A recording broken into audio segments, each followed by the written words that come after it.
اعوذ باللہ من الشیطان اللعین الرجیم بسم اللہ الرحمن الرحیم الحمد للہ وکفا وسلام علی عبادہ الذین اصطفیٰ. درود بھیجئے محمد و آل محمد علیہ السلام.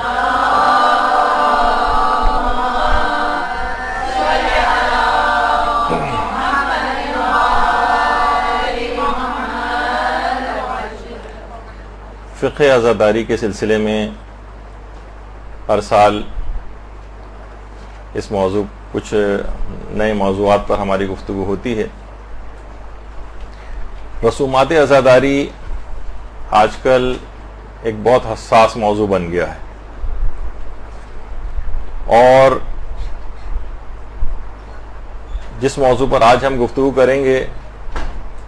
اس میں جس شخص کے بھی دماغ میں جو بھی نظریہ ہو اسے تھوڑی دیر کے لیے اس نظریے کو اور اپنی معلومات کو ایک طرف رکھ دیں اور کھلے اور خالی دماغ سے بالکل ان جو دو مسئلے آج خاص طور پر ہم ڈسکس کریں گے اسے بالکل کھلے دماغ سے اس کو سنیں. علماء اور مجتہدین کے فتاوے کیا ہیں، نظریات کیا ہیں، وہ کیا بات کہتے ہیں، اس کے مطابق پھر ہر شخص جو بھی اپنا نظریہ بنائے وہ آزاد ہے، اس کے مطابق وہ عمل کرے. تو آج جس موضوع کے اوپر ہماری گفتگو ہوگی، ایک سوال لوگوں کے دماغ میں بہت آتا ہے، لوگ بہت زیادہ پوچھتے ہیں کہ کیا بچے کے سر پر مثلا کوئی ولی جو ہے اس کا باپ یا کوئی رشتہ دار وہ سر پہ کچھ قمع وغیرہ لگا سکتا ہے. خواتین ہیں ظاہر ہے وہ تو اس مسئلے میں تھوڑی سی سینسیٹیو بھی ہیں، بچوں کے معاملات میں انسان اور زیادہ سینسیٹیو ہو جاتا ہے. لیکن رسومات عزاداری کے سلسلے میں بعض فقہی مسائل کی حقیقت یہ کہ حساسیت بہت بڑھ گئی. اچھا، اور یہ حساسیت غیر ضروری بھی ہے. مقلدین اس میں آپس میں باہم دست و گریباں ہو گئے. علماء اور مجتہدین کے لیول پر ایسا کچھ نہیں ہے. مقلدین اپنی جہالت کی وجہ سے آپس میں دست و گریباں ہیں. ان کی آپس میں لڑائیاں، ایک دوسرے سے بات چیت بند، ایک دوسرے کو برا بھلا کہنا. خاص طور پر سوشل میڈیا جب سے لوگوں کی دسترس میں آیا ہے تو ایک دوسرے سے کھل کر اظہار براعت اور لڑائی جھگڑا وہ ہونے لگا. اچھا، جذباتی مقلدین جو ہیں وہ ایک اور ان کے ساتھ ایک مسئلہ یہ ہو گیا ہے کہ ہر شخص اپنے اپنے مرجع تقلید کے فتوے کو صحیح ثابت کرتا ہے اور دوسرے کے مرجع تقلید کے فتوے کو غلط ثابت کرتا ہے. بھائی تم اتنے ہی قابل تھے اگر کہ تم کسی مرجع تقلید کے فتوے کو غلط ثابت کرو تو تمہیں تو خود مرجع سے بھی اوپر ہونا چاہیے تھا. تو یہ ایک بہت ہی غلط ٹرینڈ ہو گیا ہے. مراجع کا اختلاف فتویٰ اگر آپ دیکھیں، فقہ کا مطالعہ کریں تو کون سے مسئلے ایسے ہیں کہ جس کے اندر ان کے اندر اختلاف نظر نہیں پایا جاتا ہے. لیکن اس کے باوجود یہی تمام مراجع کرام آپس میں کتنے شائستہ، کتنا ایک دوسرے کا احترام، کتنا ایک دوسرے کی عزت، کبھی کوئی نام لے کر کسی بھی طریقے سے ایک دوسرے کے خلاف کوئی بات نہیں کرتا ہے. تو اور ہر شخص اپنی رائے کا اظہار کرتا ہے. لیکن کیونکہ مقلدین حضرات ہیں، آپ نے دیکھا ہوگا نا جو کچے چاول ہوتے ہیں، جب تک چاول کچا ہوتا ہے بہت پتیلی میں سے کتنی شور کی آواز آ رہی ہوتی ہے، اور جب وہ واقعتاً پک جاتا ہے یعنی اس کا دم نکل جاتا ہے تو وہ خاموش ہو جاتا ہے. لیکن اب وہ کھانے کے بھی قابل ہوتا ہے، اس میں سے خوشبو بھی نکلنے لگتی. لیکن جب تک یہ کچا رہتا ہے شور بہت مچاتا ہے. تو اسی طریقے سے یہی تمام چیزیں ہمارے اس کے اندر بھی پائی جاتی ہیں کہ بہت سے مقلدین انہی کچے چاولوں کی طرح سے. پھر ایک مسئلہ یہ ہو گیا ہے کہ احادیث کی جانچ اور پرکھ یہ بہت سے مقلدین نے اپنے ہاتھ میں لے لی. یعنی یہ اجتہادی عمل وہ کہتے ہیں کہ یہ ہم بھی انجام دے سکتے ہیں، اور بعض اوقات وہ مراجع کی جو ماہرانہ رائے اور فتویٰ اس کو بھی بالکل نظر انداز کرتے ہیں کہ ماننا ہمارے لیے واجب تھوڑی ہے. ٹھیک ہے، فقہی احکام کے اندر یہ ہوگا، لیکن فقہی احکام کے مسئلوں کو بھی ان کے غلط ثابت کیا جاتا ہے. ایسے ہی ہے جیسے کہ مثلا کوئی قصائی اگر ہو اور وہ کہے کہ بھائی سرجن کی کوئی تقلید کرنا واجب تھوڑی ہے، اور میں بھی جو ہے سینکڑوں بکرے اب تک گرا چکا ہوں، اتنا تو چھری کاٹے کا تجربہ مجھ کو بھی ہو گیا، تو چھوٹا موٹا آپریشن تو میں بھی کر سکتا ہوں. تو اسی طریقے سے انٹرنیٹ پہ بہت سارے ٹامک ٹوئیاں مار کر کچھ افراد اپنے آپ کو اسکالرز بھی ظاہر کرنے لگے ہیں اور اس طرح سے اور مجتہدین کے فتووں کو غلط ثابت کرنا. اچھا پھر ایک اور بہت بڑا مسئلہ ہو گیا, میں آپ کے سامنے پیش کر رہا ہوں یہ چیزیں تاکہ آپ کو ایک اندازہ ہو جائے کہ اس مسئلے میں کتنی حساسیت ہو گئی ہے, کہ فتاوے کی مخالفت میں بہت سخت تند اور تیز الفاظ استعمال کیے جاتے ہیں اور بہت گندی زبان کا استعمال مجتہدین کے خلاف ہونے لگا ہے. یعنی اس حد تک ہونے لگا ہے یعنی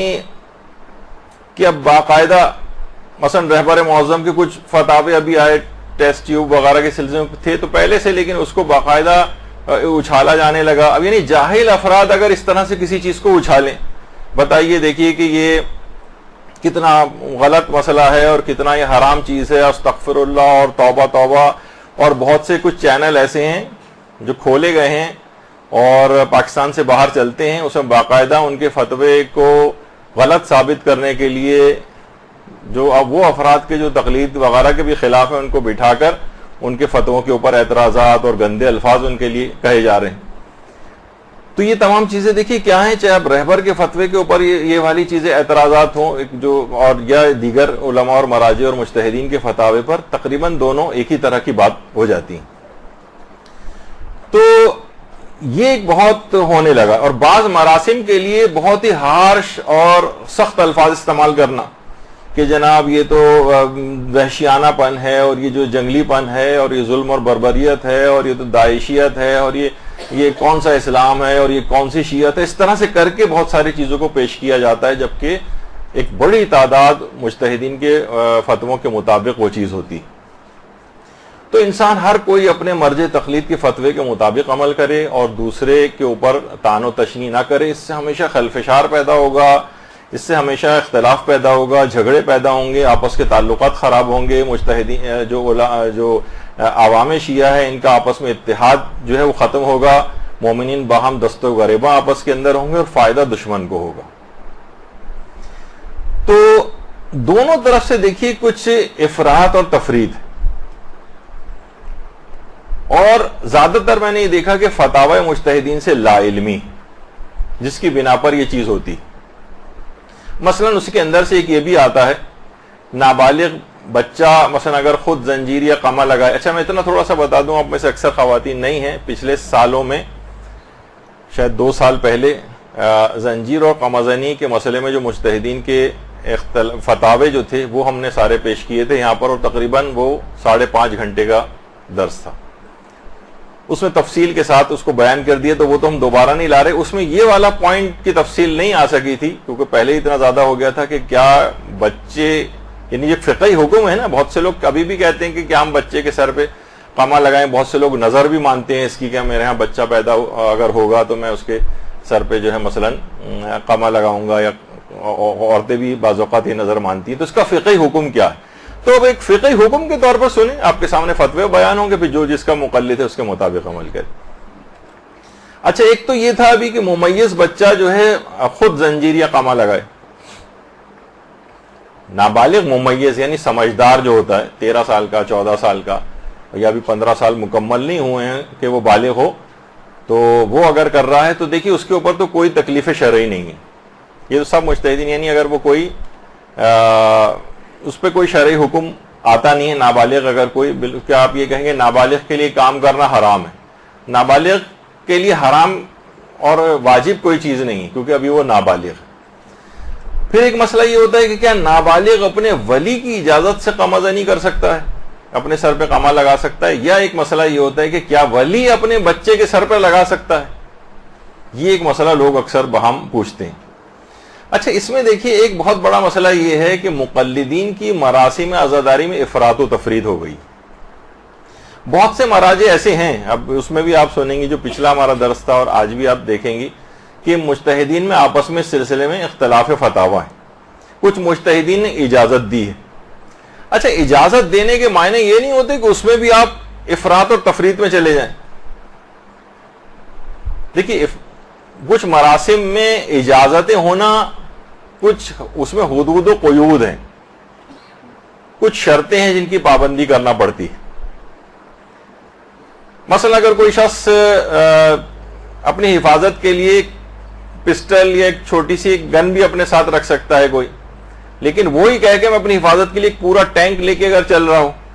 یا راکٹ لانچر اس نے کندھے کے اوپر لادا ہوا ہو اپنے کہ میں اپنی حفاظت ہر شخص کو کرنی چاہیے، تو لوگ کہیں گے بھائی پسٹل سے بھی کام چل سکتا تھا، آپ اتنا بڑا راکٹ لانچر اور ٹینک لانے کی کیا ضرورت تھی آپ کو؟ تو بعض اوقات یہ ہوتا ہے کہ جب کچھ لوگوں کو اجازتیں ملتی ہیں تو بہت سی اجازتوں کو بہت زیادہ بعض اوقات مس یوز بھی ہو جاتا ہے. مثلا اگر کچھ مجتہدین نے کہا کہ ہاں ٹھیک ہے اپنے کچھ خون بہا سکتے ہیں، اپنا کچھ سر پہ قمع لگا سکتے ہیں، تو اب وہ بہت بڑی بڑی تلواریں لے آئے، مثلا بہت بڑے بڑے خنجر لے آئے اور ایک عجیب ایک دہشت ناک ایک ماحول سا ایک پیدا ہو جائے، تو یہ وہی مقلدین والی بات ہے، اس کا مجتہدین کے فتوے وغیرہ سے اس کا تعلق نہیں. یہ میں اپنی طور پر اپنا ایک مشاہدہ بیان کر رہا ہوں، کوئی فقہ حکم نہیں بیان کر رہا ہوں. تو جو مجتہدین اجازت بھی دیتے ہیں وہ بھی آپ دیکھیں گے وہ کہتے ہیں فقط 1 یا 2 بوند اور سوئی کی ایک نوک کے برابر بس، مثلا بچے کے سوئی کی نوک کے برابر اس کے ایک وہ لگائیں اس کے اوپر، اور اس کی خاص مصلحت ہے بھی جو آگے چل کے بیان کروں گا، جو ان کے جو وہ مصلحت وہ لوگ بیان کرتے ہیں. ہمیں اپنا تو کوئی چیز یہاں پہ نہیں پیش کرنی ہے، مجتہدین کے فتاوے پیش کرنے. تو وہ یہ کہتے ہیں کہ اگر آپ دیکھیں بہت سے لوگ قمع بھی اگر لگا رہے ہیں تو اتنا معمولی سا بس آپ نے رکھا اور اتنا ہلکا سا ایک نشان پڑ جائے بس، یہ بھی بعض اوقات یہ مجتہدین کہتے ہیں کافی، سوئی کی ایک نوک کے برابر. 1 یا 2 بوند مشکل سے بھی اگر اس کا ہو جائے تو ٹھیک ہے، آپ اپنی اس نظر کو پوری کر سکتے ہیں، یا مثلا جو فائدہ آپ کو اس سے لینا ہے جو بھی وہ آپ کو اس سے فائدہ مل سکتا ہے اگر جن کے نزدیک جائز ہے. لیکن کوئی اس کے باوجود یہ کہے کہ نہیں بہت زیادہ افراد و تفرید کر دے اور بچے کو مثلا خون ہم خون کر دیا جائے، اور یہ وہ مجتہدین بھی یہ بات نہیں کہتے. اچھا اب میں آپ کو ایک سامنے تاکہ آپ کے سامنے ایک وہ آ جائے، مثلا موجودہ مجتہدین میں آیت اللہ حافظ بشیر نجفی کا یہ نظریہ ہے، اور کچھ مجتہدین کا اور بھی جو ابھی آگے چل کر آپ سنیں گے، تو بہتر ہے کہ میں ان کی آواز میں ہی آپ کو سنا دیتا ہوں کہ وہ کیا کہہ رہے ہیں. اب ان کا اپنا فتوے کو دماغ میں رکھیں کہ یہ اپنا فتویٰ بیان کر رہے ہیں اور اپنی ایک چیز بیان کر رہے ہیں. ضروری نہیں کہ آپ جن کی تقلید میں وہ مجتہد بھی یہ بات کہتا ہو، لیکن ہمیں اختلاف نظر تو مجتہدین کا ہے نا آپس کے اندر. وہ اپنا ایک فتویٰ بیان کر رہے ہیں، اپنی ایک چیز بیان کر رہے ہیں، ان سے ملتے جلتے فتاوے اور مجتہدین کے بھی ہیں، لیکن وہ بھی اس طرح کی افراد و تفرید نہیں کہہ رہے. کس طرح کی کہہ رہے ہیں بس مثلا وہ آپ ابھی سن سکتی ہیں. اب اعتراضات کیے جاتے ہیں، چھوٹے چھوٹے بچوں کے سروں پہ زخم لگائے جاتے ہیں. ارے یہ بچوں کو تربیت کے لیے ہے. جیسے بچہ 7 سال کا ہو جائے تو اس کو آپ تھپڑ مارتے ہیں نماز کے لیے. کیوں مارتے ہیں؟ یہ بھی بالغ نہیں ہوا ہے. کیوں مارتے ہیں؟ تاکہ اس کو نماز کی عادت پڑے. ہم اس کے سر پہ چھوٹا سا سوئی جتنا زخم کرتے ہیں تاکہ اس کو امام حسین کے غم میں خون بہانے کی عادت ہو جائے. جس طرح نماز سکھانے کی 7 سال کا ہو جائے تو ہم اس کو تھپڑ بھی ماریں گے اور اس کو چھڑیوں سے بھی ماریں گے اگر اس نے نماز کو چھوڑا. تو اسی طرح ہم امام حسین کے غم میں بھی بچیوں کو نہ لیں، اس پہ ہم ان کو کر کے برانگیختہ کریں گے تاکہ وہ اس حال کے بعد کہتے ہیں کہ بہتر یہ ہے کہ خون کا کسی کو دو، کسی محتاج کو وہ بھی دو یہ بھی دو. امام حسین کو 2-3 قطرے اس کو بوتل پوری دے دو، تمہیں ہدایت دے پوری بوتل دے دو اس کو امام حسین کو 2 قطرے خون کے. اور جہاد میں جاؤ، جہاد میں تو مجاہد نہ صرف اپنے خون کے قطرے دیکھ رہا، اپنی جان کو دے رہا ہے، دے وہ، لیکن امام حسین کے حق میں 2-3 قطرے خون سن کے بخل نہ کرے. یہ میرا فتویٰ ہے. 1-2 بوند بھی اگر نکل آئے تو کافی، اور ایک سوئی کی نوک کے برابر بھی اگر اس میں سوراخ کر دیا جائے، تھوڑا سا بس ایک کٹ لگا دیا جائے تو وہ چیز پوری ہو جاتی. تو بہرحال اب اس کو آپ نے دیکھا تو اس کی کچھ حکمتیں بھی انہوں نے بیان کی. اچھا اب اس میں کیا ہونے لگا ہے ایک اور چیز کہ بعض اوقات جو اس کے مخالفین ہیں وہ انہوں نے کچھ جھوٹی خبروں کا جو ہے وہ سہارا اس کے اندر لیا اور اپنے ذوق کے مطابق جھوٹے پروپیگنڈے کرنا شروع کی. اچھا بعض اوقات یہ ہوا جھوٹے پروپیگنڈوں کے اندر کیا چیز ہوئی کہ مثلا وہ فلاں جگہ پہ ایک آدمی تھا, وہ زنجیر و قمزنی کرتے ہوئے مارا گیا, وہ بچہ جو تھا وہ فلاں جگہ پہ جو ہے وہ اس کا انتقال ہو گیا, جھوٹی خبریں. اور بعد میں بعض اوقات اس کی پھر تردید بھی آئی, ان گھر والوں نے کہا کہ نہیں ایسا تو کچھ بھی نہیں ہوا ہے, حتیٰ کہ علماء نے اپنے فتاوے کے اندر یہ چیز بیان کی کہ ہم نے جتنی بھی تحقیق کی کہیں ہمیں یہ بات پتہ نہیں چلی اور معلوم چلا کہ وہ جھوٹی خبریں تھیں. تو یہ نہیں کرنا چاہیے کہ اپنی بات کے اس بات میں کوئی بھی شخص جو ہے نا کوئی جھوٹی خبریں بنا کر جو ہے وہ لگانا شروع کر دے,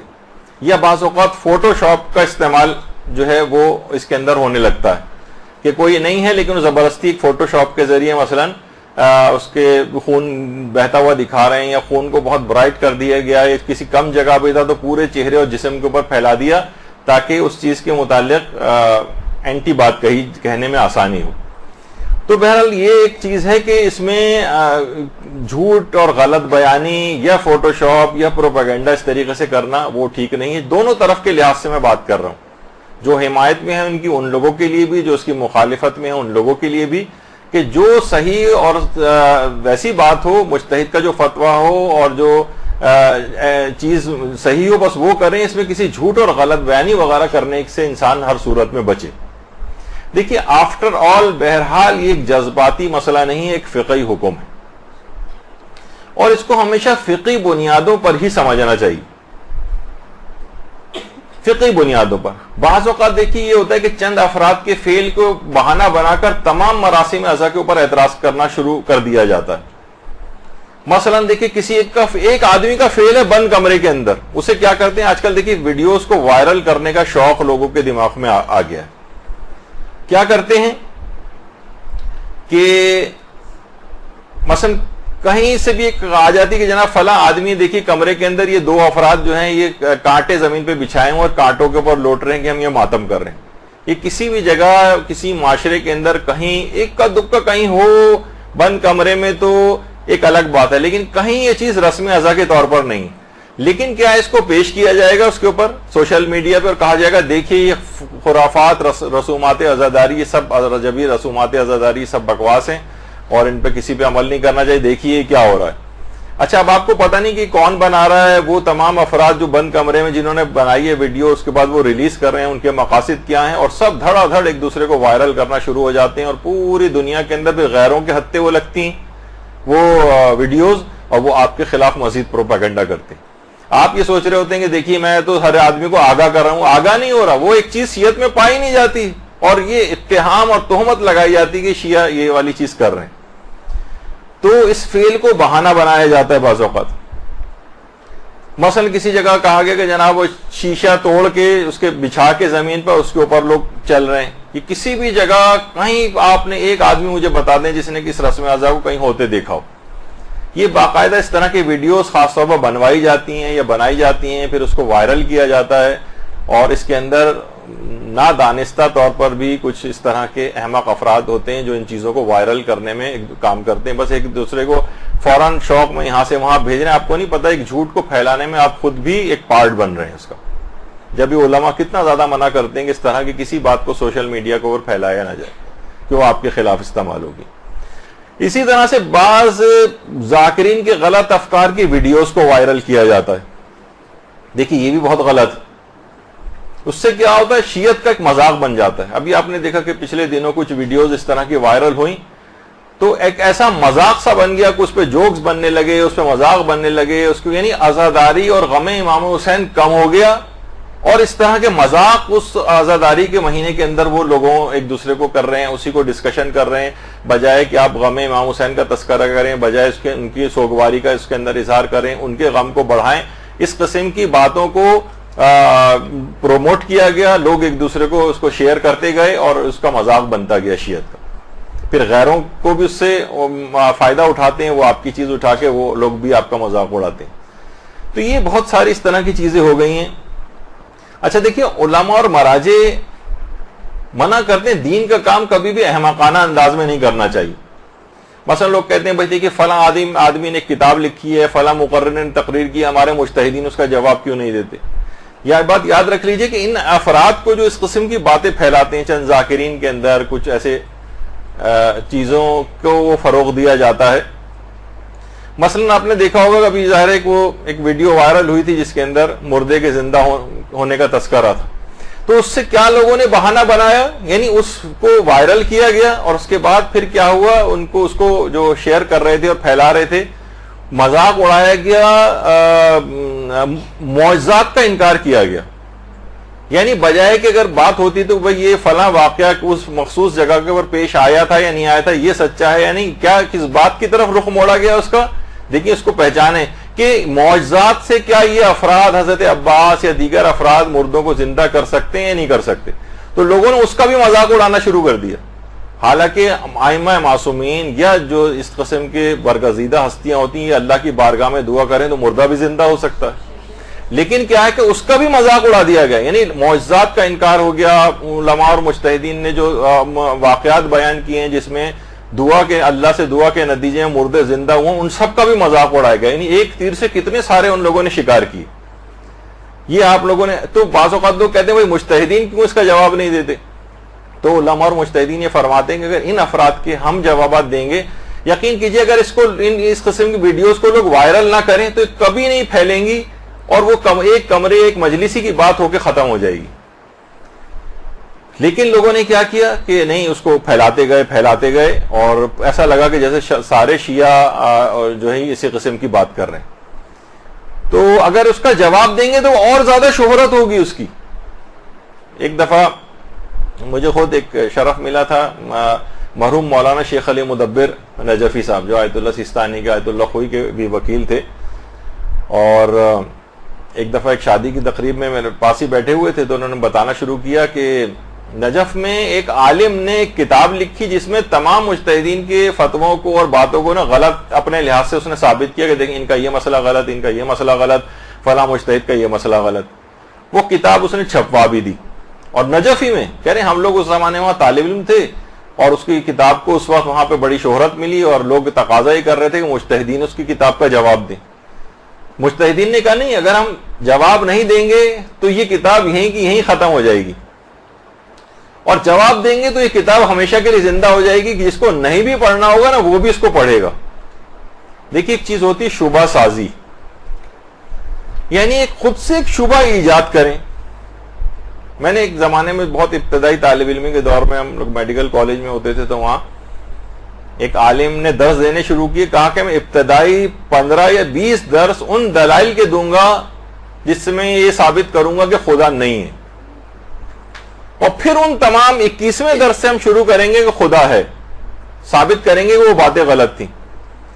تو ہم نے دیکھا کہ 10 15 20 درس تک تو کچھ لوگ رہے، اس کے بعد جب وہ واقعی ثابت کرنے کے اوپر آئے کہ اللہ ہے تو وہ مجمع آدھے سے بھی کم رہ گیا تھا. یعنی شبہ ایجاد ہو گئے اور ان کی تشفی بعد میں ان کے جوابات نہیں ملے. تو ضروری نہیں ہے کہ اس قسم کی باتوں کے اگر جواب دیں تو ہر کوئی پڑھے گا. اچھا مثلا فلاں کا جواب آیت اللہ سیستانی نے دیا، اب اس آدمی کی کتاب مشہور ہوگی، جس کو نہیں بھی پڑھنا ہوگا وہ پڑھے گا وہ جا کر. جس زمانے میں وہ سلمان رشدی نے کتاب سیٹنک ورسز وغیرہ لکھی تھی تو لوگ جس کو نہیں بھی پڑھنا وہ بھی جا کے کہتا تھا کہ یار کیا لکھا ہے اس کے اندر، ذرا ہم بھی پڑھیں. یعنی اس کو ایک تجسس اس کے اندر ہونے لگا. خیر وہ تو اس کے قتل کے فتوے کے بعد سے تو وہ جس طرح سے اس کا جو ہے وہ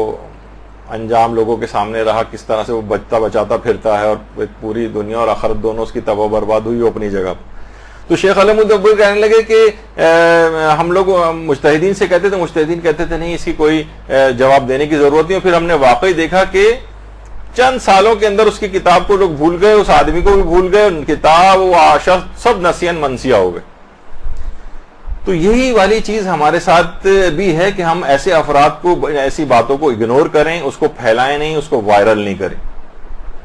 تو یہ جو شور و غوغا یہ سب کچھ ہے، یہ سب ان کو بڑھانے سے ہوتا ہے. اور ہر شخص کو چاہیے کہ وہ اپنے مرجع کے فتوے کا احترام کرے، اور جو اس کا مرجع نہیں ہے اس کے بھی فتوے کا احترام کرے. دیکھیے سب کے پاس اپنے دلائل ہیں. اچھا یہ جب یہ مقلدین آپس میں شروع کرتے ہیں، مثلا آیت اللہ سیستانی وہ مقلد ہے، وہ مثلا کسی اور مجتہد کے فتوے پہ اعتراض شروع کر دے اور اس کے خلاف دلائل بیان کرنے لگے، تو کیا ہوگا کہ پھر وہ دوسرے مجتہد جو ہے اس کا نمائندہ آغا سیستانی پہ اعتراض کرنے شروع کر دے گا، اور وہ جو کسی کی بھی تقلید نہیں کرتے وہ سارے مجتہدین کے فتووں کو کرنے لگیں گے، جیسے اب ہونے لگا ہے۔ جناب آغا رہبر نے مثلا شطرنج کا جو ان کا فتویٰ ہے وہ بھی ایک خاص تناظر کے اندر ہے، شطرنج کو مطلقاً انہوں نے حلال نہیں کیا، اس معاشرے کے اندر جہاں جوئے کا کوئی تصور شطرنج کے ساتھ نہ رہے وہاں انہوں نے کہا ہے کہ اس کو کھیلنے کی اجازت ہے۔ لیکن وہ معاشرے اگر یہ نہیں کہا کہ شطرنج حلال ہے، نہیں، جب وہ جوئے کے حالات سے ہی خارج ہو گئی تو کہتے ہیں کہ پھر اس کی حرمت کا وہ حکم نہیں رہتا، اور ہر ایک کے پاس اپنے دلائل ہیں، امام خمینی کا بھی یہی نظریہ تھا مثلا۔ لیکن جس معاشرے کے اندر اب بھی یہ چیز ہے اور اب بھی آلات جوا میں شامل ہوتی ہے وہاں پر یہ اب بھی حرام رہے گی، تو انہوں نے یہ پیش کرنا شروع کر دیا، دیکھیے امام جو ہیں وہ تو شطرنج کی اتنی مذمت کر رہے ہیں اور یہ مجتہدین کو دیکھیے یہ کیا کر رہے ہیں کہ یہ ان کو حلال قرار دے رہے ہیں۔ مور حلال ہے، آیت اللہ سیستانی کا نظریہ، وہ کہتے ہیں دیکھیے فلاں فلاں روایت کے اندر تو مور امام نے حرام قرار دیے، یہ حلال قرار دے رہے ہیں۔ تو یہ مقلدین نے اس قسم کے کام اپنے ہاتھوں میں پکڑ لیے کہ ان کا فتویٰ صحیح ہے، ان کا فتویٰ غلط ہے۔ ہر مجتہد کے پاس اپنے فتوے کے دلائل ہوتے ہیں اور اس کا ہر مجتہد کے فتوے کا احترام کرنا ضروری ہے، خواہ وہ آپ کے اپنے مرجع تقلید کے فتوے کے برخلاف فتوی کیوں نہ ہو۔ اچھا، اب آ جائیے موضوع کے اوپر۔ یہ تو میں نے ایک مختصر سی تمہید باندھی جو شاید اختصار سے تھوڑی سی اور آگے بڑھ گئی، لیکن بہرحال یہ کہ اب آ جائیے اس مسئلے کے اوپر کہ کیا ولی اپنے بچے کے سر پر قامہ لگا سکتا ہے۔ اب دیکھیے خود اس مسئلے کے اندر کئی گروہ مجتہدین۔ پہلا گروہ ہے جو کہ قائلین حرمت ہے، جو یہ کہتا ہے کہ نہیں یہ کام نہیں ہو سکتا، ولی یہ کام نہیں کر سکتا، بچے کے سر پر ایسا کوئی کٹ نہیں لگا سکتا کہ جس سے خون نکلے۔ ان میں کون قائلین حرمت میں کون کون شامل ہیں؟ ان میں ایک آیت اللہ خامنئی رہبر معظم شامل ہے۔ وہ یہ فرماتے ہیں کہ نہیں، کوئی بھی شخص اپنے بچے، ولی بھی وہ تو خیر اصلاً دیکھا جائے تو خونی ماتم ہی کے رہبر خلاف ہیں، اور وہ بڑوں کے لیے بھی اور بچوں دونوں کے لیے اس کام کو ممنوع قرار دیتے ہیں۔ اور قائلین حرمت میں جو دوسرا نام ہے وہ آیت اللہ ناصر مکارم شیرازی کا، وہ بھی اس کو منع کرتے ہیں۔ اچھا، یہ ہو گیا ایک گروہ جو ان کے مقلدین یہ کام نہیں کر سکتے، بلکہ اگر کسی نے نظر اس طرح کی کسی عورت نے مانی اور وہ ان دونوں میں سے کسی کی تقلید ہو، ان دونوں مجتہدین کی میں سے کسی کی، تو اس کی وہ نظر جو ہے وہ باطل ہے، وہ اس کے اوپر عمل نہیں کر سکتی وہ عورت یا کوئی مرد اپنے بیٹے کے لیے۔ دوسرا ہے گروہ ہے قائلین سکوت، جو کہ اس مسئلے میں خاموش ہیں، ان کا اصلاً کوئی فتویٰ موجود نہیں۔ جیسے دماغ میں لوگوں کے آتا ہے کہ کیا نابالغ کے سر پر ولی قامہ لگا سکتا ہے، آیت اللہ سیستانی کا اس سلسلے میں کیا نظریہ ہے؟ تو اصلاً آیت اللہ سیستانی نے اس مسئلے میں، اس مسئلے کی حساسیت کی وجہ سے، اس کی بھی ہم ایک تفصیل بیان کر چکے ہیں قامہ زنی والے مسئلے میں، کہ وہ بالکل خاموش ہیں، ان کا کوئی فتویٰ اس سلسلے میں نہیں پایا جاتا۔ اچھا، ایک فتویٰ اگرچہ ان کے نام کے حوالے سے، ان کے ایک وکیل کے حوالے سے مشہور ہوا ہے کہ انہوں نے بھی منع کیا ہے، لیکن دیکھیے بتا دوں ایک بات کہ وکلاء جو ہیں مجتہدین کے، وہ فتویٰ بیان تو کر سکتے ہیں لیکن اپنی کوئی رائے الگ سے دینا، اگر وہ کوئی بیان کریں بھی تو ضروری نہیں کہ مجتہد کی بھی وہی رائے ہو۔ آپ یہ کہیں بھائی ان کے وکیل ہیں تو وکیل ہیں، ٹھیک ہے، وہ خمس جمع کرنے کے سلسلے میں وکالت ہے، کچھ اجازتیں ان کے پاس ایکسٹرا ہوتی ہیں، لیکن وہ ان کی طرف سے کوئی فقہی مسئلہ بنا نہیں سکتے۔ مثلا مجتہد کے ایک وکیل ہیں جو خود ہی قریب الاجتہاد ہیں، اور ہمارا بھی ان سے رابطہ رہتا ہے، یعنی کبھی ہم ان سے پوچھیں گے آغا اس میں آغا ذرا اس کا بتائیں کہ یہ فتویٰ اس سوال کا جواب کیا ہے، تو وہ اپنا جواب جو ہوتا ہے وہ بیان کرتے ہیں۔ پھر ہم ان سے پوچھتے ہیں کیا آغا سیستانی کا بھی یہی نظریہ ہے، تو وہ کہتے ہیں نہیں ان کا نظریہ یہ نہیں، ان کا یہ ہے، یا ان کا فتویٰ مجھے معلوم نہیں۔ یعنی بعض اوقات وہ اپنی رائے بھی کیونکہ خود قریب الاجتہاد ہیں یا شاید مجتہد ہو گئے ہوں تو وہ اپنی رائے بیان کر دیتے ہیں، جبکہ ہیں ان کے وکیل، تو وہ اصلاً آغا سیستانی کی رائے نہیں ہوتی۔ تو اس لحاظ سے ایک فتویٰ ان کے حوالے سے مشہور ہوا ہے لیکن وہ ثابت نہیں ہے، کیونکہ اصلاً آغا سیستانی نے اس مسئلے میں کبھی کوئی فتویٰ دیا ہی نہیں۔ تو یہ قائلین سکوت کہلاتے ہیں۔ اچھا، اتنا اور بتا دوں کہ جس مسئلے میں بھی آپ کا مجتہد جو ہے وہ خاموشی اختیار کرے اور فتویٰ نہ دے، تو اس مسئلے میں آپ علم میں دوسرے بڑے مجتہد کی بات بھی مان سکتے ہیں۔ آپ خود تحقیق کریں گے، مثلا آغا سیستانی کے بعد علم میں دوسرا بڑا مجتہد کون ہے، پھر آپ اس مسئلے میں جس مسئلے میں مجتہد نے خاموشی اختیار کی ہوئی ہے اس میں پھر دوسرا بڑا مجتہد جو ہے اس کی بات بھی مانی جا سکتی. تو اس سلسلے میں یہ دماغ میں رہے. اچھا یہ والا جو مسئلہ ہے تھوڑا سا ذرا ایک ٹیکنیکل بھی ہے. ایک ہوتا ہے کہ خود قما زنی کو حرام سمجھنا, اور ایک اور مسئلہ یہ ہے کہ کیا ولی کے پاس اس قسم کا کوئی اختیار اور اتھارٹی ہوتی ہے, ولی کے پاس کوئی اختیار یا اتھارٹی ہوتی ہے کہ وہ اپنے مصلحت دیکھتے ہوئے, جس میں بچے کی مصلحت ہو, یعنی ایسا نہیں کہ بلا وجہ اس کو پٹائی کرنی ہے, اس بچے کو اذیت پہنچانی ہے تو وہ اس کے جسم پہ کوئی کٹ لگا دے, نہیں, ایسی تو کسی ولی کے پاس, کسی باپ کے پاس یہ اختیار نہیں ہوتا. ہماری پوری تفصیل اس موضوع پہ ہو چکی ہے کہ باپ کب کب بچے کو مثلا مار سکتا ہے اور کب نہیں مار سکتا. مثلا بچہ جو ہے بالفرض بالکل ہی نہ پڑھ رہا ہو, اب باپ اگر اس کو کچھ بھی نہیں کہے گا تو یہ بچہ معاشرے میں بالکل جاہل رہ جائے گا, تو باپ سختی کے لیے اس کی کچھ شرائط ہیں اتنا مار سکتا ہے اس کو. لیکن مثلا بچہ جو ہے فائن آرٹس پڑھنا چاہ رہا ہے اور باپ کہہ رہا ہے نہیں تم سائنس ہی پڑھو, تم ڈاکٹر ہی بنو, اس کی بنا پر اس کو مار رہا ہے, نہیں, یہاں پر یہ مار پٹائی کی اس طرح کی, کیونکہ بچے کی مصلحت پڑھنا ہے, ڈاکٹری ہی پڑھنا یا سائنس ہی پڑھنا, یہ مصلحت نہیں ہے بچے کی, اس پہ مارنے پیٹنے کی اجازت نہیں ملے گی. خیر اس کے الگ تفصیلی مسئلے. تو کچھ علماء یہ کہتے ہیں نہیں, باپ کے پاس یہ والی ولایت ہے ہی نہیں کہ وہ اس طرح کا مار سکے کہ جسم پہ کوئی کٹ لگا سکے اس کے, یا بچے کے جسم سے کوئی خون نکال سکے. وہ چاہے وہ زنجیر اور قمازنی کے خلاف نہ ہو, جیسے کہ آگے چل کر میں اس کی مثال بھی دینے والا ہوں ان مجتہد کی, کہ وہ کہتے ہیں کہ اگرچہ زنجیر و قمازنی جائز ہے لیکن ولی کے پاس یہ والا اختیار نہیں کٹ لگانے کا, تو وہ دوسرے انداز سے اس کو منع کرتے ہیں, لیکن وہ بھی بات آگے چل کر آئے گی. تو کیا اس قسم کی کوئی ولایت باپ کے پاس ہے یا نہیں, یہ خود ایک اختلافی موضوع ہے. کچھ علماء کہتے ہیں کہ ولی کے پاس اتنی اتھارٹی ہے کہ وہ بچے کی مصلحت دیکھتے ہوئے, دینی یا دنیاوی فائدہ دیکھتے ہوئے وہ اس اپنے اختیار کو استعمال کر سکتا ہے. اچھا یہ دو گروہ ہوئے. پہلا گروہ کیا تھا, جو منع کرتا تھا, بالکل حرام قرار دیتا ہے, ان میں دو مراجع مجتہدین کے نام آپ نے سن لیے. دوسرا گروہ خاموش ہے, یعنی جس نے اس میں کوئی فتویٰ نہیں دیا, اس میں آغا سیستانی شامل. اور تیسرا گروہ ہے قائلین جواز, وہ مجتہدین کہ جو کہ اس کو جائز سمجھتے ہیں شرائط کے مطابق, کہ ظاہر ہے کہ بہت زیادہ جسمانی ضرر کوئی واقع نہ ہو. مثلا خود آیت اللہ بہجت. اب اگر کوئی بھی لوگ, ابھی آپ جو نام سنیں گے اتنے بڑے بڑے مجتہدین کے, اگر آپ اس عمل کو اس طور پہ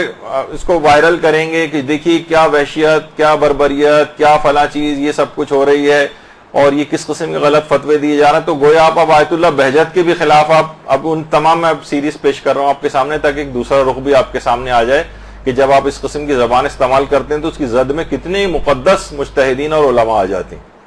آیت اللہ بہجت. آیت اللہ بہجت سے باقاعدہ آج بھی ان کی جو آفیشیل ویب سائٹ ہے اس پہ آپ جائیں, جو مرکز تنظیم و نشر آثار حضرت آیت اللہ بہجت کے نام سے بھی ہے, ان کی پوری آفیشیل ویب سائٹ ہے. اس میں احکام عزاداری میں نظر قمازدن بفرزند 1079 مسئلے کا نمبر ہے. اس میں یہی سوال پوچھا گیا ہے آغا بہجت سے کہ ایک شخص نے نظر کی کہ اگر خدا نے مجھ کو اولاد عطا فرمائی یا بیٹا مجھے عطا کیا تو میں ہر سال عاشورے پر اس کے سر پر قمع لگاؤں گا. کیا یہ نظر کرنا, ایسی نظر کرنا صحیح ہے؟ اور اگر یہ صحیح ہے تو اس کی پیدائش کے بعد اپنی اس نظر کو پورا کیا جا سکتا ہے؟ تو آغا آیت اللہ بہجت نے جواب دیا, تا اسر و حرجی نہ باشد بنظرش عمل کند. جب تک کہ شدید کوئی پریشانی کی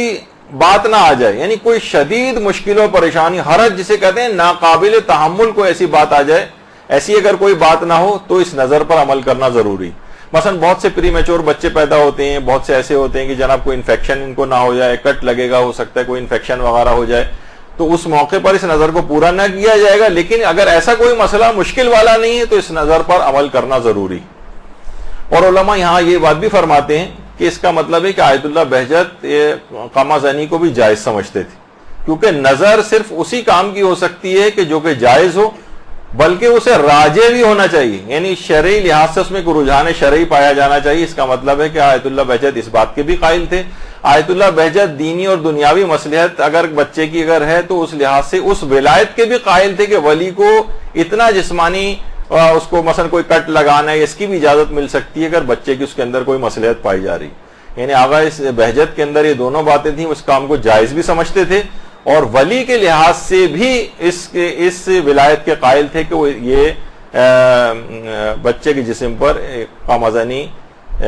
کر سکتا ہے، کیونکہ انہوں نے اپنے فتوے کے اندر باقاعدہ اس کو مینشن کیا۔ اچھا اتنا بات اور بتا دی جائے، ایک اور کتاب ہے ان کی البرہان القاطع، یہ آیت اللہ بہجت کے پوچھے گئے سوالات و جوابات جو ان کے فتاوے تھے اس پر مشتمل ایک کتاب ہے، اور عجوبۃ المسائل الشامیہ کے نام سے بھی ہے یہ، اور اس کے اندر انہوں نے عقائد کے سلسلے میں اور فقہی احکام جو ہیں وہ اس کے سوالوں کے جواب دیے، اور یہ ان کے اپنے ادارے نے یہ کتاب چھاپی، اور آیت اللہ بہجت کی اپنی زندگی میں یہ کتاب چھپی تھی۔ دیکھیے آیت اللہ بہجت کے حوالے سے ان کی سے باتیں جو چیز پیش کی جاتی ہیں ان میں بہت ساری باتیں غیر معتبر بھی ہیں، یعنی پھیلائی گئی ہیں کہ آیت اللہ بہجت نے کہا جبکہ اس کا کوئی ویسا ریفرنس نہیں ہوتا۔ بعض اوقات اتنی زیادہ وہ چیز اس کے اوپر موجود ہوتی ہے کہ مثلا ہم بیان کرنے والے یا تحقیق کرنے والے بھی بہت سارے اور جو افراد ہیں وہ بھی دھوکہ کھا جاتے ہیں۔ مثلا ایک دفعہ ایک درس ہوا تھا، میں اس کا بھی بیان کر دوں کہ مثلا میں نے خود ہی کسی درس میں بیان کیا تھا کہ آیت اللہ بہجت کے قرآن جو ان کے زیر استعمال تھا اس کے حاشیے میں فلاں جملہ لکھا ہوا تھا، امام زمانہ کے لحاظ سے ایک بات اس کے اندر کی گئی تھی۔ درود بھیجیے محمد علیہ محمد۔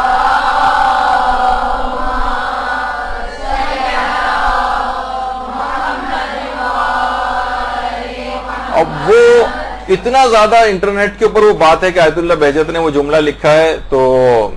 میں نے بھی وہ بیان کر دیا، ظاہر ہے تقریباً ہر جگہ سے اس کا اطمینان ہو رہا تھا کہ یہ جملہ ہے، لیکن کوئی پراپر ریفرنس نہیں تھا۔ بعد میں جب ان کے دفتر سے اور ان کے ادارے سے رابطہ کیا گیا تو انہوں نے کہا کہ ہم نے آیت اللہ بہجت کے زیر استعمال تمام قرآن دیکھے، اس میں کسی بھی جگہ وہ حاشیے کے اندر جملہ نہیں۔ تو بہت سی ان اوتھینٹک باتیں بھی معاشرے کے اندر ہو جاتی ہیں، اکثر دھوکہ کھا جاتے ہیں، لیکن یہ کتاب ایسی کہ جو آیت اللہ بہجت کے اپنے ادارے نے چھاپی اور آیت اللہ بہجت کی اپنی زندگی میں چھپی ہے۔ اس کے اندر کیا ہے؟ اس کے اندر باقاعدہ آیت اللہ بہجت سے کچھ سوالات کیے گئے ہیں۔ اس میں ایک سوال یہ ہے، حل یجوز للولی، اچھا پہلا اس میں ایک سوال تھا وہ قامزنی سے متعلق ہے، تو وہ اس میں تو آیت اللہ بہجت نے شرائط بتا کے قامزنی کو جائز قرار دیا، تو اس میں کہا کہ اگر یہ چیز جائز ہے تو حل یجوز للولی ضرب طفلہ الصغیر کذالک بنفسہ او بتقدیمہ للغیر لیفعل بہ ذلک، اگر یہ کام جائز ہے قامزنی تو کیا ولی کے لیے اپنے چھوٹے بچے کے سر پر خود قامہ لگانا کیا یہ جائز ہے، یا یہ کہ کوئی اور شخص لگائے، کسی اور کے ہاتھ سے یہ والا کام عمل انجام دلوائے جائے، کیا یہ چیز جائز ہے؟ تو آیت اللہ بہجت نے جواب دیا اس کتاب کے اندر، یجوز ذالک ما یرویا صلاحہ فی الدنیا والآخرہ کما یجوز الاحتجام بہ مع عدم الضرر والاکراہ، یہ چیز جائز ہے اگر ولی یہ دیکھ رہا ہے کہ اس کے اندر اس کی دنیا اور آخرت کی کوئی صلاح ہے، جس طریقے سے حجامہ جو ہوتا ہے کما یجوز الاحتجام، یعنی جس طریقے سے حجامہ وہ کپنگ وغیرہ جو آج کل ایک طریقہ ہے نا حجامہ جس میں خون نکالا جاتا ہے، بس یہ ہے کہ کوئی بچے کو کوئی نقصان نہیں ہونا چاہیے، یعنی ہو سکتا ہے کہ آپ نے اتنا زیادہ اس کا خون نکال دیا، غلط کوئی چیز طریقے سے نکال دیا، زنگ آلود مثلا چھری تھی، اس سے کوئی نقصان نہیں ہونا چاہیے اس کو، تو پھر انہوں نے کہا کہ اس طریقے سے حجامہ جائز ہے، اسی طریقے سے دنیا اور آخرت کی کوئی صلاح ہو تو یہ بھی جائز ہے۔ اچھا اسی طریقے سے مثلا آیت اللہ حافظ بشیر نجفی، تو آیت اللہ بہجت بھی اس کو جائز سمجھتے ہیں اور آیت اللہ حافظ بشیر بھی اس کو جائز سمجھتے ہیں۔ تو ان سے بھی یہ سوال پوچھا گیا کہ بچے کے اوپر قما یا زنجیر زنی کرنے کا کیا حکم ہے؟ تو انہوں نے جواب یہی دیا کہ اگر بچے کا والد اس میں بچے کی کوئی مصلحت دیکھتا ہے، مثلاً وہ اسے سانحہ کربلا کے احیا اور اس کی یاد کو باقی رکھنے کے لیے بچے کو اسی عمر سے مشکلات اور آلام برداشت کرنے کا عادی بنانا چاہتا ہے، اور اس میں قما زنی اور زنجیر زنی کی شرائط جائز ہونے کی موجود ہو، تو اس میں کوئی حرج نہیں، اور وہ جائز ہونے کی جو شرطیں ہیں وہ 3-4 ہیں، وہ اس کے تحت بھی آیت اللہ بشیر جو ہے وہ جائز سمجھتے ہیں۔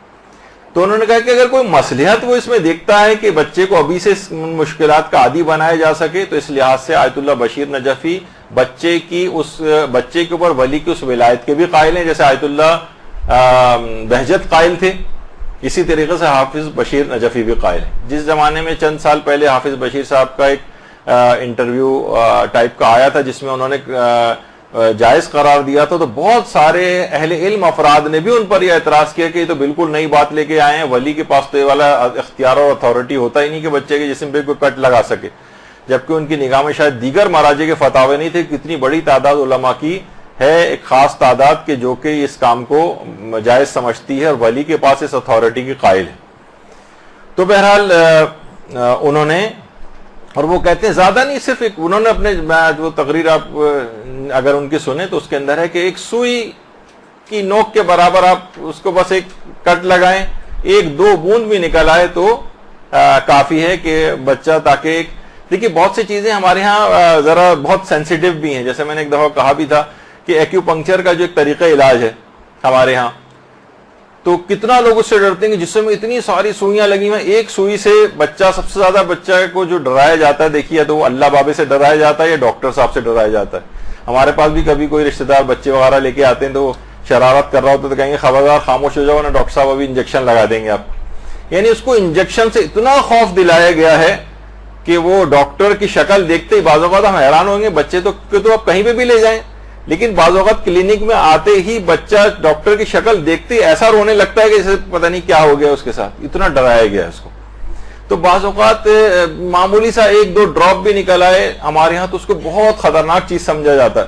جبکہ اسکن ذرا سی کٹ لگتا ہے اس کے اندر عام طور پر بھی آپ دیکھتے ہیں کہ اس میں سے 1-2 بوند قطرے جو ہے وہ نکل آتے ہیں۔ تو بہت سی چیزیں بہت زیادہ سینسیشنلائز اور وہ بھی ہو گئی ہیں اور اس میں بہت حساسیت پیدا ہو گئی۔ تو آیت اللہ حافظ بشیر نجفی کا بھی یہ نظریہ ہے، وہ چند شرائط کے ساتھ اس کو جائز بھی سمجھتے ہیں اور بچے پر باپ کی اس ولایت کے بھی قائل ہیں۔ اچھا، پھر اس کے بعد کہ 1-2 بوند بھی اگر ہو جائے تو بس کافی ہے اور اس سے وہ مقصد حاصل ہو جاتا ہے۔ اچھا، اس میں پیچھے کچھ دلائل بھی ہیں بھی آگے چل کر۔ تیسری اور شخصیت جو موجودہ زندہ مجتہدین میں ہے، آیت اللہ صادق روحانی۔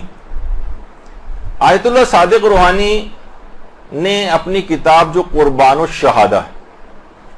قربان الشہادہ، اس کے اندر 20 مسئلے کو لکھا ہے۔ اس میں پہلا مسئلہ تو یہ کہا، ضمناً ایک اور بھی انہوں نے چیز بیان کر دوں کہ بہت سارے افراد یہ کہ جن کے نزدیک جائز بھی ہے زنجیر و قما زنی، لیکن ان کی مثلا والدین اگر انہیں منع کر رہے ہیں اور ان کو اذیت ہو رہی ہے ان کے اس عمل سے، تو ان سے پوچھا بھی گیا کہ اگرچہ یعنی ان کے فتوے میں جائز تھا، لیکن اگر کوئی شخص کرنا چاہے زنجیر و قما زنی کرنا اور لیکن اس کی والدہ اس کو منع کر رہی ہوں، تو انہوں نے جواب دیا کہ اگر وہ کر رہی ہوں، اگر وہ شخص کر رہا ہو زنجیر و قما زنی اور اس کے کرنے سے اس کی والدہ کو اذیت پہنچ رہی ہو، تو پھر اس کے لیے جائز نہیں ہوگا، اس کے لیے حرام ہو جائے گا، کیونکہ والدین کو اذیت پہنچانے بچانا یہ حرام ہے اور اس حرام سے بچنا واجب ہے۔ تو وہ ایک الگ مسئلہ ہے کہ بعض اوقات اس طرح سے بھی جائز ہونے کے باوجود چیز حرام ہو جاتی۔ پھر اس کے بعد اگلا سوال کیا گیا ان سے، یہ اور زیادہ واضح، ان سے یہ پوچھا گیا کہ حل للاب ولایہ علی الولد الصغیر بان یجرح رأس ولدہ حتی یخرج الدم التدبیر وماذا لو کان الولد صغیرا جدا، یعنی کیا باپ کو اس بات کی ولایت ہے کہ وہ چھوٹے بچے کے سر پر جراحت کر سکے یہاں تک کہ خون نکل آئے، جسے تدبیر کہتے ہیں، یعنی خونی ماتم وغیرہ قما وغیرہ لگانا، خاص طور پر جبکہ بچہ بہت چھوٹا ہو۔ تو ان کا تو نظریہ یہ ہے آیت اللہ صادق روحانی کا، تدبیر الآباء لابنائہم، باپ کی بیٹے کے اوپر قما لگانا زائدن علی جوازہ، جائز سے بھی زیادہ عمل حسن اور راجح، یعنی بہت بہتر عمل ہے بشرط اللہ یترتب علیہ ہلاک النفس، بس یہ کہ وہ ہلاک نہ ہو جائے، کوئی ایسی نقصان نہ پہنچ جائے، یا اس کا کوئی عزم جو ضائع نہ ہو جائے، یا مثلا اس میں شل نہ ہو جائے، اس قسم کا کوئی نقصان نہ ہو، تو یہ ایک بہتر چیز بھی ہے۔ اچھا بہتر کیوں ہے، یہ بھی آگے چل کر دیگر مجتہدین کے فتوے میں بھی بات بیان ہوئی، اور دوسرا فتویٰ بھی ان کا اسی سلسلے میں، وہ کہتے ہیں کہ یہ جائز ہے۔ تو اگر آپ کہیں کہ نہیں ایک چیز بالکل حرام ہے اور سب مجتہدین کو اس کا اپلائی کر دیں، تو اس تمام مجتہدین کے فتوے کا استخفاف ہو جائے گا۔ آپ نے دیکھا کہ آیت اللہ بہجت بھی اس ولایت کے قائل تھے اور اس کام کو بھی جائز سمجھتے تھے، آیت اللہ حافظ بشیر بھی جائز سمجھتے ہیں اور ولی اس سلسلے میں اس کی ولایت کے قائل بھی ہیں، آیت اللہ صادق روحانی بھی اس کو جائز سمجھتے ہیں اور باپ کی اس سلسلے میں ولایت کے قائل ہیں۔ اچھا اسی طریقے سے آیت اللہ سعید الحکیم، آیت اللہ سعید الحکیم بھی موجودہ زندہ مجتہدین مراجع نجف میں سے ایک ہیں، اور وہ بھی اس سلسلے میں وہ کیا فرماتے ہیں، ان کی کتاب ہے فتاوی کی، جس میں جو سوال و جواب ہے جس میں، اور اس میں 1026 ان کی کتاب کا جو سوال نمبر ہے، اس میں بھی ان سے یہ بات پوچھی کہ حل للاب ولایت علی الولد الصغیر بان یجرح راس ولدہ حتی خروج الدم التدبیر فی الیوم العاشر من المحرم وما ذا لو کان الولد صغیرا جدا واذا کان ذلک غیر جائز افیدونا بالدلیل۔ یعنی ان سے پوچھا گیا کہ بچہ اگر بہت چھوٹا ہے تو کیا باپ اس کے سر پر 10 محرم کے روز کمال جو ہے وہ لگا سکتا ہے، جبکہ اگر بچہ بہت چھوٹا، اگر یہ کام جائز نہیں ہے تو اس کے جائز نہ ہونے کی کیا دلیل ہے؟ تو انہوں نے کہا کہ نعم لہ الولایت لا ذالک، جی ہاں باپ کے پاس اس بات کی ولایت ہے کہ وہ بچے کے سر پر قمع لگا سکتا، یعنی آیت اللہ سعید الحکیم کا بھی یہ فتویٰ۔ دوسرا یہی سوال، پھر سوال پوچھا گیا ایک شخص نے کہ اعظم قلبی علان اطبر ولدی الصغیرین حاضہ السنہ فی العاشر من المحرم، یعنی پورا بہرحال مسئلہ یہ بنے گا کہ میرا ارادہ یہ تھا کہ میں بچے کے سر پہ جو ہے اپنے بچوں کے سر پہ قمع لگاؤں 10 محرم کے روز، تاکہ ان کی تربیت ہو جائے شاعر حسینیہ کے لیے، اور بہرحال الحمدللہ میں نے اپنے اس ارادے کو پورا کیا، بچوں کو کوئی نقصان بھی نہیں پہنچا، تو کہیں مجھے دیت تو نہیں دینی پڑے گی؟ دیکھیں کسی کو اگر آپ مثلا جسمانی نقصان پہنچائیں تو اس کے اوپر دیت دینا واجب ہو جاتی جسم سے اگر خون نکالیں۔ تو انہوں نے جواب دیا کہ ولی اگر دیکھ رہا ہے کہ بچے کی اس میں کوئی مصلحت ہے تو جازا لہو ذالک، یعنی اس کے لیے جائز ہے، ولا تترتب علیہ دیہ، اور اس پہ کوئی دیت بھی مرتب نہیں ہوگی، یعنی اس کو دیت نہیں دینا ہے۔ یعنی اب آپ دیکھیں کہ موجودہ مجتہدین میں سے ہی آیت اللہ بہجت بھی اس کی ولایت کے قائل تھے باپ کی اس سلسلے میں، اور اس عمل کو بھی جائز سمجھتے تھے، سعید الحکیم بھی جائز سمجھتے ہیں اور اس قسم کی ولایت کے بھی قائل ہیں، حافظ بشیر بھی اس کے اندر آ گئے، صادق روحانی بھی آ گئے۔ اچھا پھر اس کے بعد آیت اللہ شیخ شمس الدین وائزی، آیت اللہ شیخ شمس الدین وائزی سے بھی یہ سوال پوچھا گیا، تو انہوں نے بھی اس سلسلے میں بس یہ کہا کہ کسی شخص کی نگرانی میں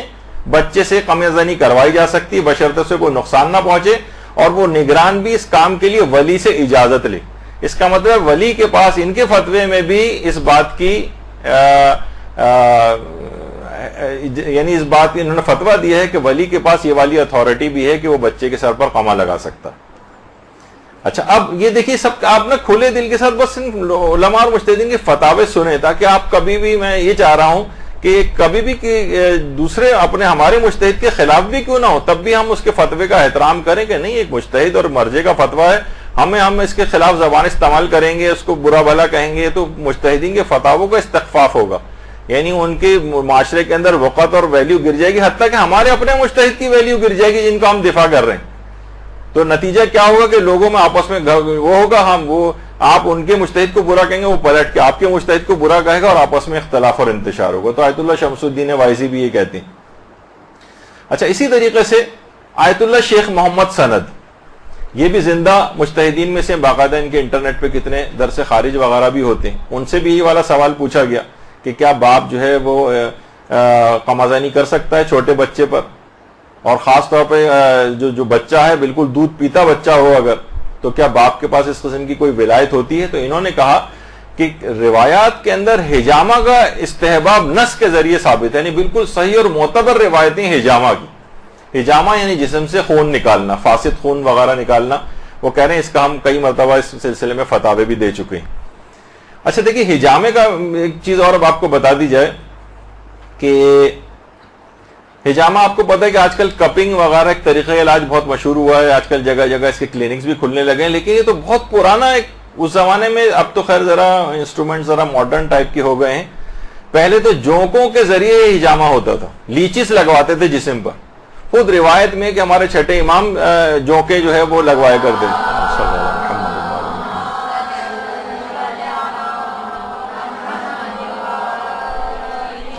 دیکھیے ہر حجامہ یعنی جسم سے خون نکالنا، علماء نے کہا ہے کہ یہ بالکل ایک ویسا طریقہ ہے جو کہ پیغمبر سے بھی ثابت ہے، معصومین سے بھی ثابت ہے، اور اس سلسلے میں معتبر روایتیں آئی ہیں. پہلے ظاہر ہے جس زمانے میں سب آلات ایجاد نہیں ہوتے تو جونکوں کا استعمال کیا جاتا تھا. اب جو ہے اس کے لیے الگ کپنگ کے انسٹرومنٹس باقاعدہ جو ہیں وہ آ گئے. اچھا تو اب باقاعدہ آیت اللہ سیستانی سے بھی، اگر آپ ان کی استفتاحی آیت اللہ سیستانی کی آفیشیل سائٹ ہے اس پہ اگر آپ جائیں، جو سوال و جواب کا سیکشن ہے اس میں الحجامہ، تو ان سے پوچھا گیا آیت اللہ سیستانی سے حجامہ کے متعلق آپ کیا کہتے ہیں. تو آیت اللہ سیستانی نے جواب میں لکھا ہے کہ بہت ساری روایات معتبرہ کے اندر، یعنی معتبر روایتوں کے اندر یہ بات آئی ہے کہ پیغمبر اور ائمہ معصومین اس طریقہ علاج کو استعمال کرتے تھے، اس طریقہ علاج کو اختیار کرتے تھے. تو معتبر روایتوں کے اندر یہ بات آئی ہے. تو یہی علماء نے بھی اس سلسلے میں جو باقاعدہ کہا ہے. شیخ محمد سند نے، تو میں نے وہ فتویٰ اس میں بھی نہیں دکھا سکا، لیکن اسی فتوے کے ضمن میں نیچے انہوں نے پھر ثابت بھی کیا ہے اس کو، شیخ محمد سند نے، کہ باقاعدہ محمد ابن یعقوب کلینی نے اصول کافی کے اندر اس روایت کو لکھا ہے. سفیان ابن السمت اس کی ایک روایت ہے اور وہ معتبر روایت ہے کہ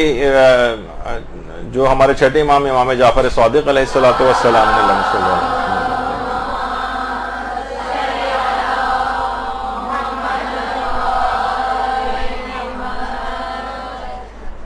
فرمایا کہ ہر 4 مہینے کے بعد ہر ماہ بچے کا حجامہ کروایا جائے. یعنی معمولی سا جسم سے خون نکالنا. پھر اس کے بہت سارے فوائد بیان کیے گئے ہیں کہ جسم سے اس طرح کا فاسد خون نکلتا ہے، بچے کے کیا کیا اس میں اس کو فوائد حاصل ہوتے ہیں.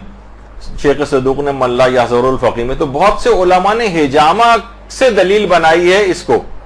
کہ کیونکہ حجامہ جسم سے خون نکالنا اور سر پہ حجامہ کرنا خود چھوٹے بچے تک کے لیے ایک معتبر روایت کے اندر یہ بات موجود ہے کہ امام نے فرمایا بچہ جب 4 مہینے کا ہو جائے تو ہر مہینے اس کے بعد اس کا حجامہ کروایا جائے، یہ اس کی صحت یابی کے لیے ضروری ہے. تو اب ٹھیک ہے وہ چیز اتنی زیادہ رائج نہیں رہی ہے، لیکن ایک زمانے میں تھا. بہرحال انہوں نے جو اس کے طور پر ان کا میں نظریہ بیان کر رہا ہوں. تو اس کے علاوہ آیت اللہ صادق روحانی سے بھی باقاعدہ سوال پوچھا گیا، تو اس میں بھی انہوں نے باقاعدہ جو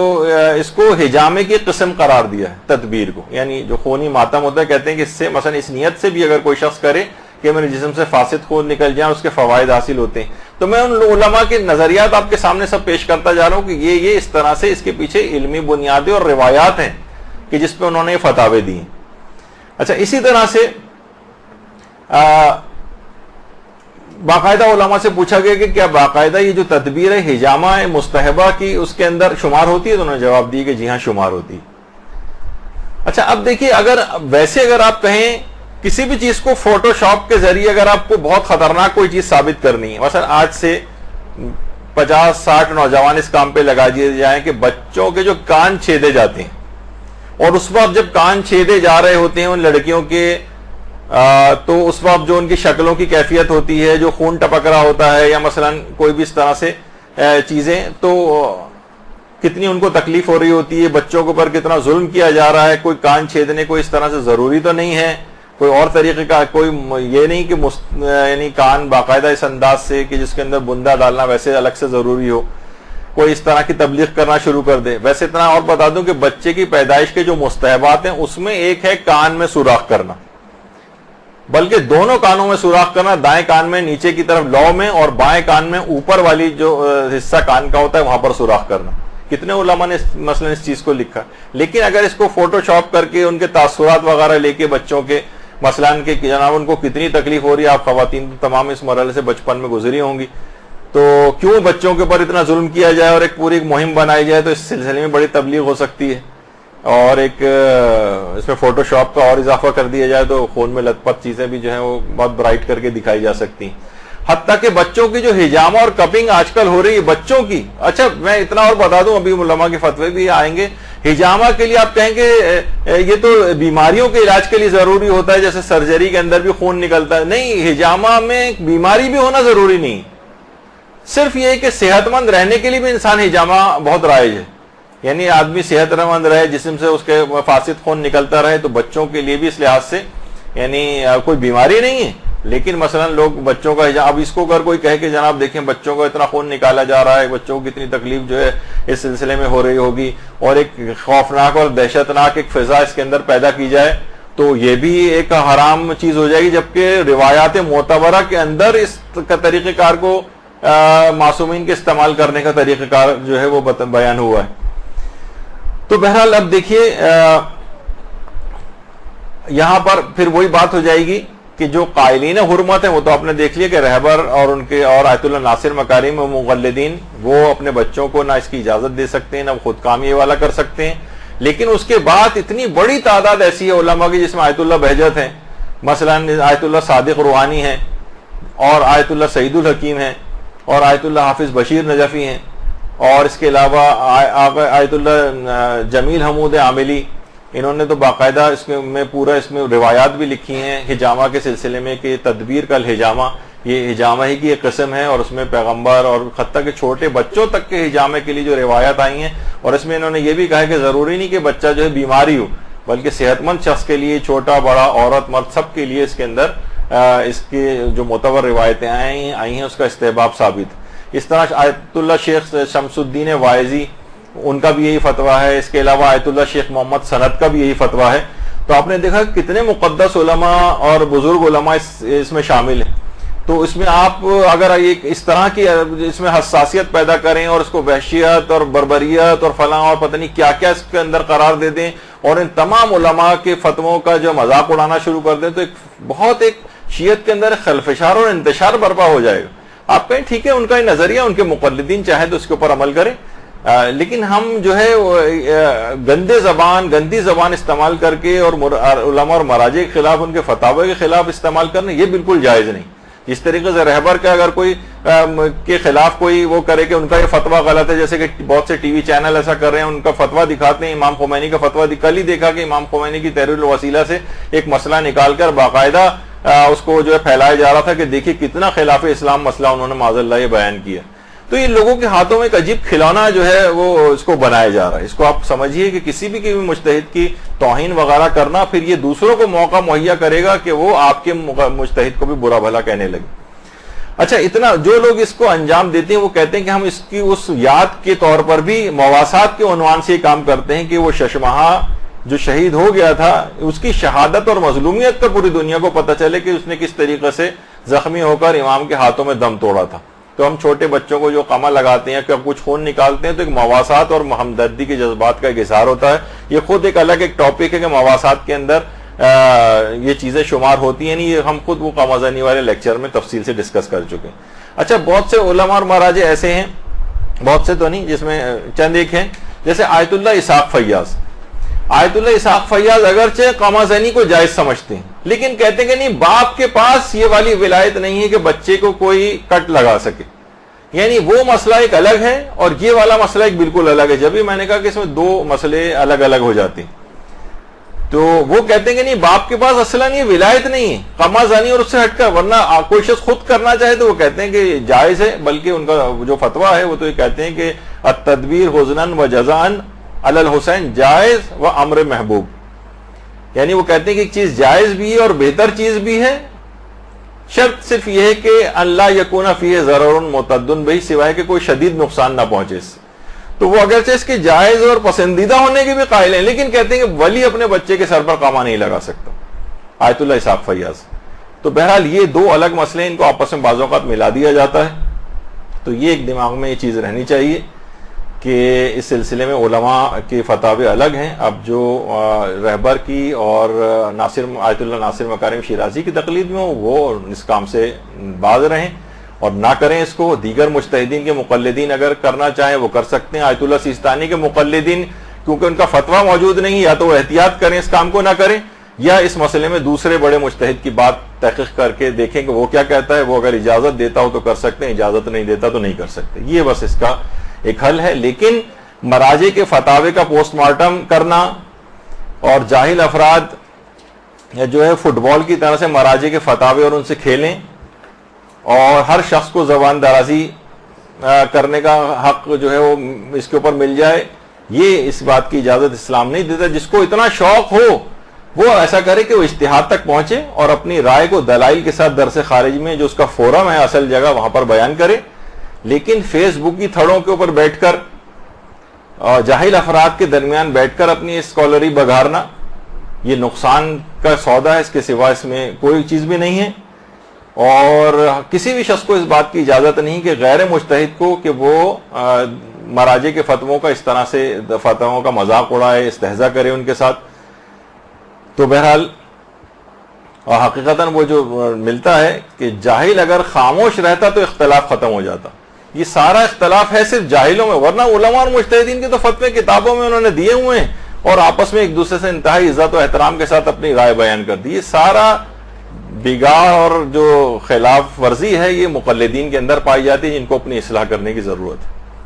تو ایک تو ہو گیا یہ والا موضوع. نتیجہ آخر میں صرف یہ نکلا کہ ہر شخص اپنے مرجے کے مطابق عمل کرے اور اپنے مرجے کے خلاف اگر کوئی دوسرا نظریہ پایا جاتا ہے کسی اور مجتہد کا، نہ اس کا مذاق اڑائے، نہ اس کا استہزاء کرے، نہ اس کو باطل ثابت کرے، ورنہ یہی اس کے اپنے مرجے کے ساتھ ہونے لگے گا اور ایک معاشرے کے اندر خلفشار پیدا ہوگا جو پیدا ہونا شروع ہو گیا ہے. اور کچھ دنوں بعد یہی افراد جو آج کر رہے ہیں نا اور اس بات کی عادت ڈال لیں کہ ہمیں تو عقل اپنی استعمال کرنی ہے، اندھی تقلید نہیں کرنی، یا پھر اپنے مجتہد کے فتوے کے اندر بھی یہ پسندیدہ فتووں کو لیں گے اور جو فتویٰ پسند نہیں آئے گا اسے چھوڑیں گے. بات اس سے آگے جائے گی یہاں تک کہ بالکل تقلید کو چھوڑ بیٹھیں گے. یہ ایک بہت خطرناک معاملہ ہے جس کی طرف متوجہ ہونے کی ضرورت ہے. برحمتك يا أرحم الراحمين